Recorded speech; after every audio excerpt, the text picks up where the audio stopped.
So this session is about the stability of sampled data systems, and for linear time invariant continuous time systems we have seen that the system will be stable if the poles lie towards the left half of the S-plane, and if the poles lie towards the right half of the S-plane the system will be unstable, and if the poles lie on the imaginary axis, that is this yellow color axis, then the system will be marginally stable.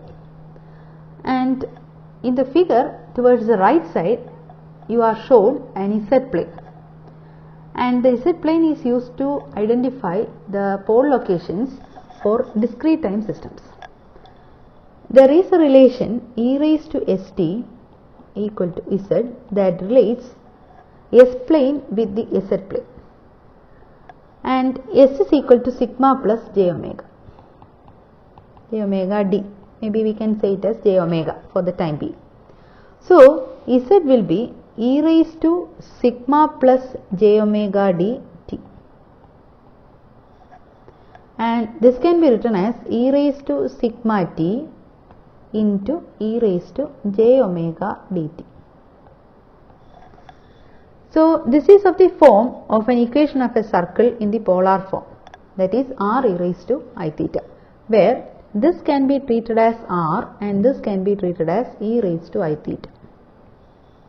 So e raised to sigma t represents the radius of the circle, and e raised to I theta, theta represents the angle at various points.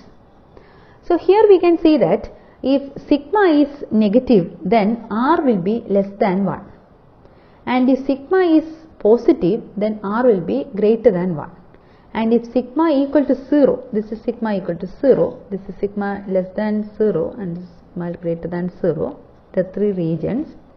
So if sigma equal to 0, then we can see that the r value will be equal to 1. So we can see that the entire S-plane can be mapped to the Z-plane in such a way where the left half of the S-plane is mapped to the interior of the unit circle, right half of the S-plane is mapped to outside of the unit circle, and the imaginary axis is mapped to the unit circle itself, where modulus of Z is equal to 1. So in the case of discrete time systems, if the poles lie inside the unit circle, we can say the system is stable. If the poles lie outside the unit circle, we can say the system is unstable, and if the poles lie on the unit circle, then we can say the system is marginally stable. These are some points that are discussed in the previous video. That is, bibo stability implies internal stability if the pole zero cancellations are not present. Bibo stability doesn't imply internal stability if pole zero cancellations are present. Hence, in case when no pole zero cancellation occur, we need to check the position of the poles, that is the roots of the characteristic equation. They are nothing but the roots of the denominator polynomial of the transfer function. Here we discuss some tests by which the roots of the characteristic equation can be easily found. For higher order systems, finding the poles by the normal method will be a tiresome process. We have the first case as Jury's test. This is a method by which the stability of discrete time systems can be found. This was devised by E.I. Jury. Here the characteristic equation of a sampled data system is considered. Let us assume a sampled system as shown in the figure. C star of S is the sampled output from a fictitious sampler. The pulse transfer function can be obtained as C of Z by R of Z is equal to G of Z by 1 plus GZ. The characteristic equation will be the denominator polynomial equal to 0. So we have 1 plus GZ is equal to 0. Let us assume that this is given by P of Z equal to 0. So if you assume P of Z as A0 plus A1Z plus A2Z square plus A3Z cube plus etc. plus ANZ raised to n equal to 0, the first condition to be satisfied to apply this characteristic equation to this test is an should be greater than 0. So if somehow an appears to be less than 0, then you change the sign of all the terms because the right side is equal to 0. So for example, if you have minus 3x plus 5y equal to 0, then it is the same as 3x minus 5y equal to 0.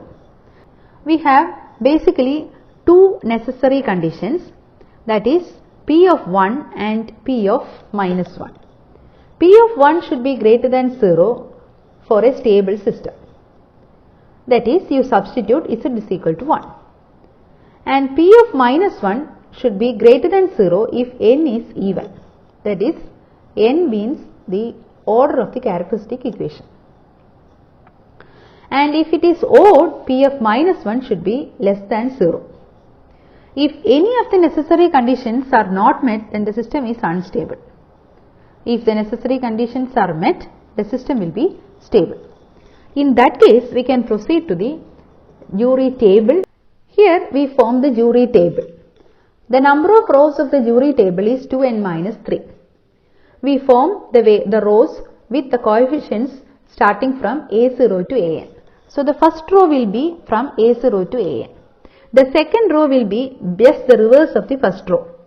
The row 3 is formed with coefficients b0 to bn minus 1, where b0 is obtained from a0 to an coefficients in this way. That is, we consider the first and the last column. Form a matrix and find its determinant. b1, the second element, is obtained by the first column as well as the last minus 1 column. The first and the last minus 1 column. So a0 an minus 1 a1.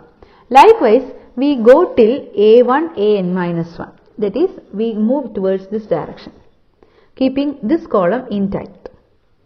And this continues, and thus we are with bn minus 1 elements. So the row 3 will be formed like this. This will be 1 less than the previous 2 rows. So row 4 is just the reverse of row 3. And the same procedure is applied for row 5, that is with row 3 and 4. That is, row 3 is formed with row 1 and 2, whereas row 5 is formed with row 3 and 4. And the sufficient conditions are modulus of a0 should be less than an, modulus of b0 should be greater than bn minus 1, modulus of c0 should be greater than modulus of cn minus 2. Here it can be noted that there is no modulus for an because we had already taken it as positive. So if all the three conditions, here there are only c0 up to values c0, and if there are more elements, the same conditions will be continued. And if all the conditions, that is the sufficient conditions, are satisfied, then we can say that the system is stable. Now we take an example, p of z as z raised to 4 minus 1.2 z cube plus 0.07 z square plus 0.3 z minus 0.08. The first condition to be checked before applying the jury test is whether an is greater than 0 or not. As far as this characteristic equation is concerned, an corresponds to this coefficient, that is an is equal to here 1, that is greater than 0. So that is satisfied. Now it is very clear that the characteristic equation can be applied for jury's test. Let us start with the necessary condition, p of 1. If you find p of 1, it is seen that it is 0.09. It is greater than 0, so the condition is satisfied. The second is p of minus 1. And since n is 4, that is the order is 4, we can see that it is even and this should be greater than 0. And if you find p of minus 1, it can be seen that it is 1.89 and it is satisfied. So the two necessary conditions are satisfied, which means that we can proceed to the next state. So the next state, for the next state we have to find 2n minus 3 to find how many rows should be there in the jury table. So 2 into n is 4 minus 3, it is 5. So we form the jury table. So the jury table will be first row starting from A0, that is a constant coefficient. So minus 0.08, 0.3, 0.07, minus 1.2, 1. The second will be 1 minus 1.2, 0.07, 0.3 minus 0.08. Then we have the third row with this coefficients. That is, we form a matrix with these elements and these elements, and then find the determinant. So we get it as minus 0.9936. The next element is obtained with these two as a column and these two as the column. So we get the value as 1.176. Then the third one with the same first column, but the second column will be this one, and the answer will be minus 0.0756. Then the last element will be find with determinant these two elements and these two elements. So we have minus 0.204. Then we have the fourth row, which is the reverse of this one, that is minus 0.204, minus 0.0756, 1.176, minus 0.9936. Fifth, use these two rows and apply the same way as row 3 is formed. 0.9456 minus 1.1838, 0.315. We can see whether the sufficient conditions are satisfied or not. So the first condition is modulus of A0 should be less than AN, and modulus of A0 is modulus of minus 0.08. It is less than 1 if the condition is satisfied. And the second one is whether the modulus of this value, that is this one, is greater than this one or not. So that is true. And the last one is modulus of this one, is it greater than this one. So that is also true. So since all the conditions are satisfied, we can say that the system is stable.